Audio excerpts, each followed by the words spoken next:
ఈ garlic fried రైస్కి కావాల్సిన ఇంగ్రీడియంట్స్ ఒకసారి చూద్దాం. రైస్ కావాలి, ఆల్రెడీ స్టీమ్డ్ అండి, ఇది ఉడకబెట్టిన రైస్. గుడ్లు ఒక 2, గ్రీన్ పీస్, కొద్దిగా క్యాబేజ్, అలాగే బేబీకార్న్, ఇంకా గార్లిక్. కొద్దిగా ఎక్కువే తీసుకున్నాం గార్లిక్, చూస్తున్నారు కదా, గార్లిక్ కాస్త ఎక్కువే కావాలి. అలాగే పచ్చిమిరపకాయలు 2, salt and pepper as usual use చేస్తాము. వీటితో పాటుగానే కొద్దిగంత బెల్ పెప్పర్స్ కూడా యూస్ చేయబోతున్నాను. చాలా సింపుల్గా అయిపోతుంది. మనందరికీ తెలిసిందే, ఏషియన్ డిషెస్లో మనకు ప్రధానంగా గుర్తొచ్చేది ఫ్రైడ్ రైస్ అనమాట. అలాంటి చక్కటి ఫ్రైడ్ రైస్ తయారు చేసుకోబోతున్నాము. ఇందులోనే వెజిటేబుల్స్ కూడా యాడ్ చేస్తే బాగుంటుంది కాబట్టి జనరల్గా ఏంటంటే బేబీకార్న్ ఎక్కడైతే ఉందో మనం అదే ప్లేస్లో బీన్స్ ఉంటుంది కదా, బీన్స్ కాయ అంటాం మనం, అలాంటి కాయలు కానీ ఇట్లాంటివి కూడా యూస్ చేసుకోవచ్చు. సో కుకింగ్ ప్రాసెస్ అయితే ఆల్మోస్ట్ సేమే ఉంటుంది. మొదటగా కటింగ్ ఇంపార్టెంట్ దీంట్లో. వెల్లుల్లిని అలాగే కట్ చేసి వేసేసినట్లయితే అంత ఫ్లేవర్ఫుల్గా రాదు, అందుకని దీన్ని స్లైసింగ్ చేసుకోవాలన్నమాట. ఈ విధంగా వీలైనంత పెద్ద స్లైస్ వచ్చే విధంగా చేసుకుంటే బెటర్, అన్నీ నిలువుగా వచ్చే విధంగా అనమాట. గార్లిక్ స్లైసింగ్ అయిపోయింది. ఈ గార్లిక్ని ఏం చేస్తామంటే మామూలుగా వేసేసి అన్నీ ఒకదాని తర్వాత ఒకటి వేసేసుకొని కుక్ చేసుకున్నట్లుగా కాకుండా ఈ గార్లిక్ని ఆయిల్లో ఫ్రై చేసి ఆయిల్లోకి ఈ ఫ్లేవర్ అంతా వచ్చిన తర్వాత ఆయిల్ తోటి కుక్ చేసుకుంటాము. తర్వాత దీన్ని జస్ట్ గార్నిష్ కోసమో లేకపోతే పైన ఇప్పుడు ప్రజెంటేషన్లో పెడతాం కదా, దానికోసం మాత్రమే యూజ్ చేస్తాం అనమాట. ఇన్ అదర్ కేస్ ఏంటంటే అందుకనే దీన్ని గార్లిక్ ఫ్లేవర్డ్ ఫ్రైడ్ రైస్ అంటారు, అది కూడా చెప్పుకోవచ్చు అనమాట. సో అది దీని మూల రహస్యం. గార్లిక్ అయితే మనం కుక్ చేసేసుకున్నాం కదా, గార్లిక్ పక్కన పెట్టేసుకొని గ్రీన్ చిల్లీ కూడా కట్ చేసుకున్నాం.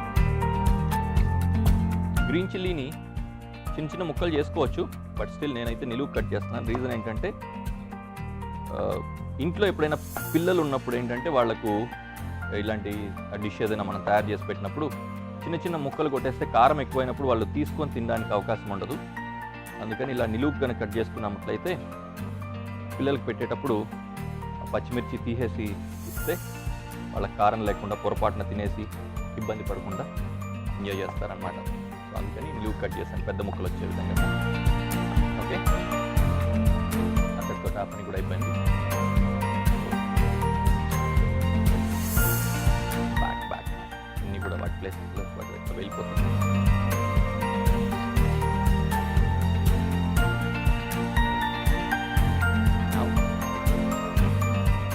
బేబీకార్న్ కూడా కట్ చేసి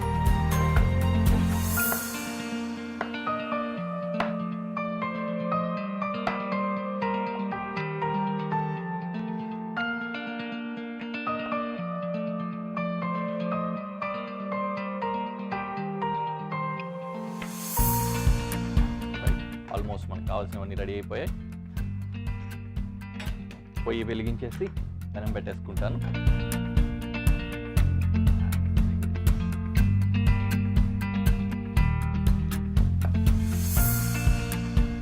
క్యాప్సికమ్ కొద్దిగా పెట్టుకున్నా, అది కూడా జూలియన్సే.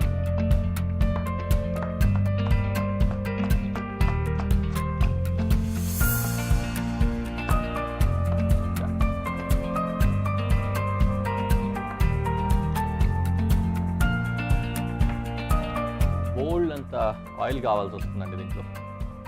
బోల్డ్ అంత మరీ విపరీతంగా వేయకండి, కానీ కాస్త ఎక్కువే కావాలి. ఎందుకంటే గార్లిక్ మొత్తం షాలో ఫ్రై కాదు, ఆల్మోస్ట్ డీప్ ఫ్రై అయిన విధంగా ఫ్రై అవ్వాలి. ఫ్రై అయ్యి దాంట్లో మొత్తం దిగుతుంది ఆ సారం అంతా, కాబట్టి అది కోల్డ్ చేయడానికి సరిపోయే విధంగా కాస్త ఎక్కువ ఆయిలే పడుతుంది.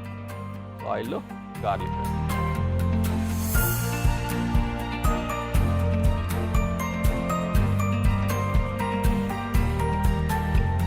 చక్కగా గార్లిక్ అంతా అలా ఫ్రై అయ్యి బ్రౌన్ కలర్లోకి వస్తుంది, గోల్డెన్ బ్రౌన్ కలర్లోకి. అలా వచ్చిన తర్వాత గార్లిక్ని రిమూవ్ చేసుకుంటే అందులో ఉన్న ఆ ఫ్లేవర్ మాత్రం ఆయిల్లో హోల్డ్ అయి ఉంటుంది అన్నమాట. ఫ్రై అయ్యేలోపు ఆఖరిగా మిగిలింది ఒకటి కట్ చేసుకుందాం.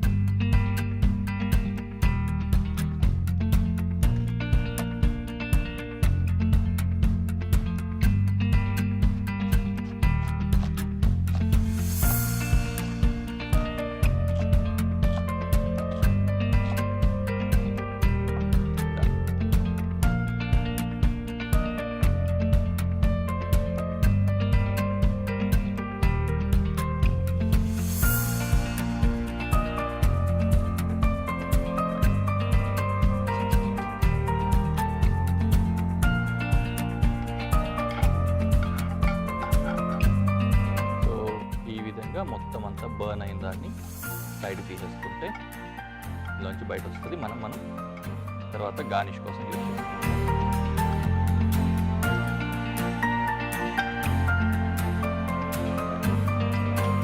జాగ్రత్తగా ఉంచుకున్నాం. ఓకే, ఇప్పుడు ఇదే ఆయిల్లో మనకు కావాల్సిన ఒక్కొక్క వెజిటబుల్ని వేసేసుకొని ఫ్రై చేసుకుంటాం అన్నమాట. ఇందులో ఫస్ట్ గ్రీన్ చిల్లీ వేసుకుంటాం.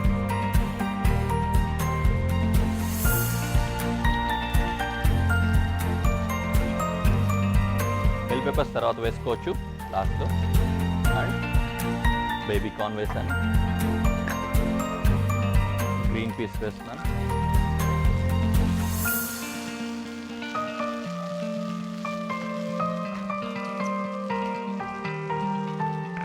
అలాగే క్యాప్సికమ్.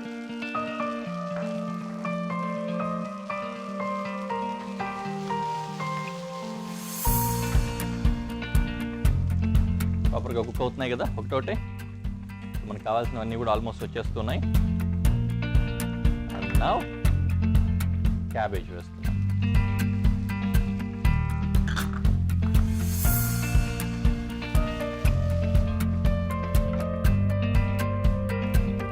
రైట్, అంతా కూడా మనకు కావాల్సిన విధంగా కుక్ అయిపోయాయి. నేను ఇందాకే చెప్పినట్లు దీంట్లో అడ్డు వస్తుంది, చిన్న పాత్ర కాబట్టి వెజిటేబుల్స్ అన్నింటినీ కూడా పక్కకు తీసుకొని నేను ఎగ్ ఫ్రై చేసుకుంటాను.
మళ్ళీ వెజిటబుల్స్ అన్ని దీంట్లో వేసుకున్నాం.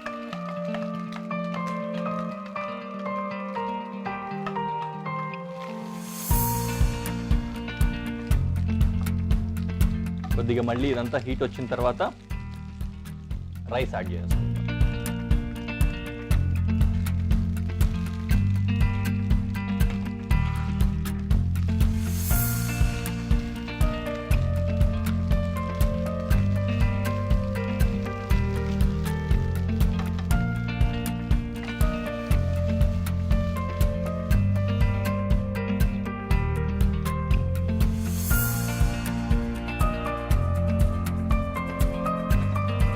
మొత్తం వేడి వచ్చింది కదా, ఇప్పుడు ఫైనల్లీ సాల్ట్ అండ్ పెప్పర్ వేసుకోవాలన్నమాట.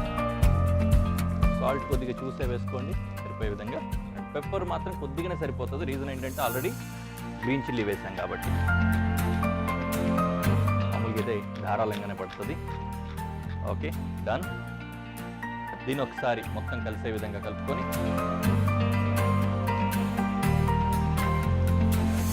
డిష్ రెడీ అయిపోయింది. ఇక్కడ ఆల్రెడీ ఫ్రై చేసి పెట్టుకున్న ఆ గార్లిక్ కూడా ఉంది కదా, ఆ స్మోకీ ఆ ఫ్లేవర్ వచ్చే విధంగా. సో దీన్ని ప్రజెంటేషన్ ప్లేట్లో తీసేసి దాంతో గార్నిష్ చేసేసి ఏ విధంగా ఉంటుందో మీకు చూపిస్తాను.